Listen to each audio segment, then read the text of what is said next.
बिस्मिल्लाहिर्रहमानिर्रहीम। अस्सलाम वालेकुम।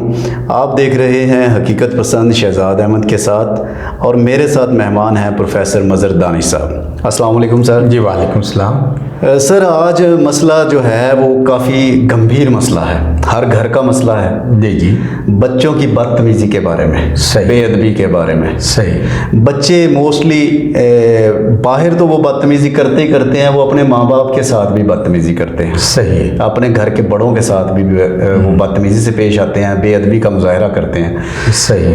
इसकी जो बता दीजिए। हाँ जी, बिस्मिल्लाहिर्रहमानिर्रहीम। अच्छा सवाल है, चूँकि मैं एक स्कूल भी चला रहा हूँ दायित्व के नाम से, तभी मैंने आपसे पूछा। तो इसका मुझे अच्छी तरह से अंदाज़ा है।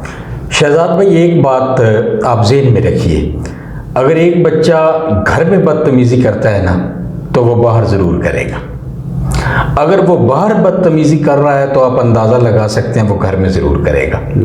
ये नहीं हो सकता क्योंकि बच्चा बच्चा होता है कि वो ये समझ सके कि मुझे घर में बदतमीज़ी करनी है, बाहर नहीं करनी, या बाहर करनी है घर में नहीं करनी। बदतमीज़ बदतमीज़ होगा, बात तहजीब होगा बच्चा। अच्छा, इसमें बहुत सारे फैक्टर्स हैं, लेकिन एक आध पे हम बात करेंगे, वो ज़्यादा जो कॉमन है। जी जी। एक तो ये है कि बच्चे अल्लाह पाक ने आपको दे दिए, दुनिया में आ गए, तो मतलब आपकी जिम्मेदारी मुकम्मल नहीं हुई। हम ये समझते हैं कि बच्चे दुनिया में आ गए, हमने उनको पकड़ा, एक स्कूल में दाखिल करवा दिया, हमारी जिम्मेदारी खत्म होगी। जिम्मेदारी शुरू होती है यहाँ से शुरू होती है। देखें, जब तक उस बच्चे को निगहदाश्त में ना रखा जाए, नज़रों के सामने ना रखा जाए, उसकी तराश खराश ना की जाए, तब तक वो अच्छा खूबसूरत तनावर शजर नहीं बनेगा, बल्कि झाड़ी और झाड़ जंगार बन जाएगा। अच्छा, मैं यहाँ पे आपको रोक के ना दोबारा सवाल करता हूँ। जी जी। कि जाहिर है कोई वालिद या वालिदा ये तो नहीं चाहेगी कि मेरा बच्चा बेअदब हो या बदतमीज़ हो। बिल्कुल सही। लेकिन इब्तदा भी घर से ही होती है। सही है। अब घर के अंदर क्या वजह है कि अब सवाल ये पैदा होता है कि तरबियत कहाँ से शुरू हो। बच्चे जो है ना शहजाद भाई, जस्ट लाइक मंकी, बंदर की तरह होते हैं। आप जो करेंगे वो उसकी नकाली करेंगे। आप देखिए, घर में आप घर की सफाई या रूम की, मैंने कई दफ़ा स्कूल में तजर्बा किया, आप कमरे की सफाई शुरू कर दे, बच्चे साथ मिलके थोड़ी देर देखेंगे, फिर साथ में मिलके करना शुरू कर देंगे। आप अपने शूज़ उठा के बार बार सही जगह पे रखें, बच्चे भी उठा के रखना शुरू कर देंगे। बिल्कुल। आप अमली तालीम उनको दें, उनको कहेंगे कि बेटा वहाँ पे शूज़ रखने चाहिए और खुद रख नहीं रहे, तो वो तो कभी नहीं रखेगा। आप जस्ट उसके सामने वो अमल करें, अच्छा बार बार करें, बच्चा आपका साथ देगा। और जब मैं घर में आऊँगा और मैं घर वालों से बदतमीज़ी से बात करूँगा, या घर वाले करेंगे, या उसके सामने गालिम गलूच होगी, तो क्या समझते हैं बच्चा वहाँ पे आयात पढ़ेगा, वहाँ पे बच्चा अहादीस सुनाएगा? वो उसके लिए सही होगा, वो उसके लिए, क्योंकि वो नक्श हो रहा है, वो कोरा कागज़ है। ये बच्चे जो है ना शहजाद भाई, ये गीली मिट्टी की तरह है जो कुम्हार के कूज़ागर के चाक पे है। बिल्कुल। अब जैसे जैसे आपकी उंगलियां घूमेंगी, जिस तरह से घूमेगी वैसा बर्तन बनेगा। वैसा बर्तन। आप सुराही बनाना चाहें तो सुराही बना लें, गिलास बनाना चाहें तो गिलास बना लें, घड़ा बनाना चाहें तो उससे घड़ा बना लें। ये अब आप पे है, वो गीली मिट्टी है। बिल्कुल। उसको तैयार आपने करना है, और जब वो तैयार हो जाए और वो आवे में पक भी जाए, तो उसके बाद आप उसको तब्दील करना शुरू करें, तो ये मुमकिन। वो टूट सकता है लेकिन वो अपनी शक्ल फिर तब्दील नहीं करेगा। बिल्कुल बच्चे भी ऐसे ही हैं। अगर बचपन में उनको आपने वक्त ना दिया और जैसा आप बनाना चाहते हैं वैसा उनके साथ बिहेव ना किया, उनको बचपन से ही उस तरफ उनके अंदर वो शौक ना आपने पैदा किया, तो बड़े हो गए आप भूल जाएं। बच्चा बदतमीज़ हो गया है, बेअदब हो गया है। जी बिल्कुल। अच्छा, इसकी एक बुनियादी वजह ये है कि हमारा रुझान बदकिस्मती से मादियत की तरफ ज़्यादा हो गया है। जो बच्चों को मतलूबा वक्त चाहिए, जो उनके बनने संवरने का वक्त है, वो हमारे पास नहीं है। अच्छा बताइए, आप घर में एक चीज़, मैंने जैसे पौधे की मिसाल दी, पौधा आपने लगा दिया, पौधा लग भी गया, वो बड़ा भी हो रहा है, अब उसकी आप मुनासिब देखभाल नहीं करते, तराश फराश नहीं करते, तो क्या वो तनावर और अच्छा दरख्त बन जाएगा? बिल्कुल मुमकिन ही नहीं है ना। तो अब ये बच्चे आपके, हम ये भूल जाते हैं, हम क्या करते हैं, हम सुबह से शाम तक काम करते हैं, मैं भी उसमें शामिल हूँ बतौर बाप। आखिर में शाम को हम बच्चों से या बच्चों की वालदा से ये कह देते हैं आप लोगों के लिए तो कर रहे हैं, हालांकि उस वक्त जहां उनको फाइनेंशियल सपोर्ट की ज़रूरत है वहां आपके वक्त की भी ज़रूरत है। अगर आपको वो मुनासिब आप उनको वक्त नहीं दे रहे तो उनके अंदर बहुत सी उनकी शख्सियत के अंदर वो खला रह जाएगी जो बाद में जो है वो पूरी नहीं हो सकती। अच्छा, माओ ने भी, चूँकि जदीद आजकल हम डिजिटल अहद में ज़िंदा हैं और उस एज में हम सांस ले रहे हैं, तो माओ ने भी क्या किया कि मैं तो इसे जान छुड़ाना कहूँगा, अपनी जान छुड़ाने के लिए उनको अपना मोबाइल दे दिया, कोई टैब दे दिया कि बच्चे इससे खेलते रहें, और ख़ुद लाताल्लुक़ हो गई और अपने कामों में मसरूफ़ है, या घंटों फ़ोन किए चले जा रहे हैं, या ऐसी फजूल में वक्त ज़ाय कर रहे हैं। असल में उनकी जमा पूंजी वो बच्चे हैं, वो कौम की भी जमा पूंजी है, वहाँ वो वालदैन की भी जमा पूंजी है। मैं ये ज़्यादा मुनासिब ख्याल करता हूँ कि आप बच्चों के लिए दिन रात मेहनत करके 1 प्लाट 2 प्लाट बनाने से बेहतर है कि वो जो वक्त आपने दे के एक्स्ट्रा मनी कमा के और पैसे कमा के आपने उनके लिए प्लाट्स खरीदे, उससे ज़्यादा बेहतर था कि वही वक्त उन बच्चों को देते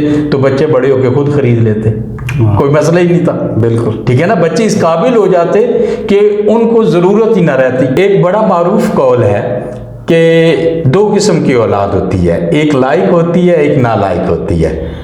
तो सियाने ये कहते हैं कि दोनों के लिए जमा नहीं करना चाहिए, उनकी तरबियत करनी चाहिए। क्यों? जो लायक औलाद है वो अपना खुद बना लेगी, और नालायक के लिए जमा करेंगे तो आपके मरने के बाद फ़ौरन वो उजाड़ देगी, लिहाजा आपकी पूरी ज़िंदगी जो है ऐसे ज़ाय गई और ऐसे राय गा गई। तो इसलिए उनकी सिर्फ तरबियत करनी चाहिए। अच्छा सर, इसमें एक सवाल है कि क्या बच्चों की जो बिला वजह या हर वक्त की रोक टोक है, हाँ जी, बचपन से लेकर उनको क्यूरियस कर देती है, उनको उनके अंदर एक तजस्सुस पैदा हो जाता है जिस काम से उसको रोका जाता है, तो वो फिर उसी काम की तरफ राग़िब होता है दोबारा। सही है। अब ये जो हर वक्त की रोक टोक है, जी जी, इसका तदारुक कैसे हो सकता है? हाँ, या बच्चे पे इसका असर क्या पड़ता है? अच्छा, हम पता क्या करते हैं, हर वक्त की रोक टोक से हम क्या मुराद लेते हैं कि हम जब अपने कामों से फारिग हो जाते हैं ना, उस वक्त रोकते टोकते हैं, फिर हमारे पास और कोई काम नहीं होता, सारा दिन वो जो मर्जी ये करते रहें। ये आपकी बात ठीक है, लेकिन जब हमारे पास वक्त होता है तो हमने उन्हें कोई अच्छी उनकी तरबियत बिठा के कोई अच्छी कहानी सुनाएं, कोई सीरत नबी सल्लल्लाहु अलैहि वसल्लम से कोई चैप्टर सुनाएं कि हमारे नबी कैसे थे, हमारे आका कैसे थे, जिंदगी के। अभी आपको मैं ताज़ा मिसाल देता हूँ, अभी ये अर्तगल वो ड्रामा चल रहा है। जी जी जी, तो क्या समझते हैं हमारे सारे बच्चे वैसे एक्ट करना शुरू नहीं हो गए? बिल्कुल कर रहे हैं ना। हम इस्लाम को जिंदा करेंगे, हम इस्लाम की ज़मीनों को वुसअत देंगे, सब बच्चों की ज़ुबान पे है, जो भी देखते हैं मेरे बच्चों की ज़ुबान पे है। तो आपको जब फारिग वक्त मिलता है तो उस फारिग वक्त में उनकी तरबियत के बजाय आप क्या करते हैं, रोक टोक शुरू कर देते हैं। सारा दिन जिसने आज़ादी देखी है फिर तो वो चाहेगा कि मेरा बाप घर में ही ना आए, वो तो चाहेगा। बिल्कुल। तो जब आप शुरू से मुनासिब हर चीज़ जो है ना वो तवाज़ुन में अच्छी लगती है, बैलेंस में अच्छी लगती है। आप कहीं भी तवाज़ुन खो देंगे तो वो ख़राब हो जाएगी चीज़। तो बिला वजह, हाँ, एक और बड़ा मसला है। अब माएँ जो है, मैंने अक्सर देखा है, दूसरे के घरों में जाती हैं बच्चों के साथ लेके, उनकी चीज़ें ख़राब कर रहे हैं, तोड़ रहे हैं, माँ ने उन्हें मना नहीं करना। ये अपने घर में भी ऐसे करते, ये अपने, अच्छा ये क्या है जी, बच्चों को अगर रोक टोक करें तो उनका कॉन्फिडेंस जाता रहता है। भाई अजब तमाशा है, कॉन्फिडेंस के नाम पे हम बच्चों को बदतमीज बना रहे हैं। कल वो बच्चा आपकी कैसे बात मानेगा, कल अच्छाई और बुराई में वो कैसे फर्क करेगा, वो तो करता चले जाएगा जो उसके ज़हन में है, वही बच्चा कल आपके गिरेबान तक पहुंचेगा। आज आपने इतनी छूट दी है ना उसको, किसी के घर में दाखिल होने की, इजाज़त लेने की और वहाँ पे बैठने की अगर आपने उसको समझ बूझ नहीं दी, और बड़ा क्या है छोटा क्या है आपने सूझबूझ नहीं दी कि इसका कॉन्फिडेंस ये लूज़ करेगा, बड़ा होकर फिर वो आपकी भी इज्जत नहीं करेगा।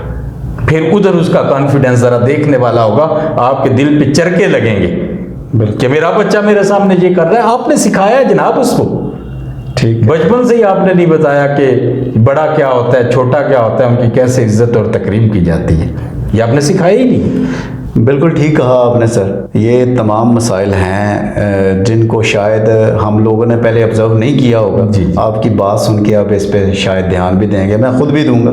माँ बाप को ब्लेम करती है और बाप माँ को ब्लेम करता है, हालांकि दोनों का बराबर का बच्चों पे हक भी है और दोनों का बराबर का हिस्सा भी है कि उनको वो परवरिश जो है ना वो अपने ऐसे हिस्से की करें। इसमें थोड़ा सा मैं शामिल कर देता हूँ अपनी तरफ से कि बच्चों को बाहर लेके भी निकलना चाहिए। बिल्कुल निकलना हम चाहिए। अपनी मसरूफियात में इतने मगन रहते हैं कि हम बच्चों को इवन के हफ्ते में भी एक दफ़ा बाहर नहीं लेके जाते। बिल्कुल तो सही। ये चीज़ भी उनकी शख्सियत पे एक बुरा बिल्कुल असर छोड़ती है इसमें। नाजरीन, उम्मीद है कि प्रोफेसर साहब की बातों से आपको कुछ बच्चों की परवरिश में मदद मिलेगी और हमें चाहिए कि हम अपने बच्चों को सबसे पहले घर में इन बातों के मुताबिक तरबियत करें ताकि वो एक अच्छी शख्सियत के तौर पर बाहर जाएं और हमारी पहचान बने। अगले प्रोग्राम तक के लिए हमें इजाज़त दीजिए। हमारे चैनल को सब्सक्राइब करना मत भूलिएगा। कमेंट बॉक्स में अपनी आरा से ज़रूर आगाह करें। अल्लाह हाफिज़।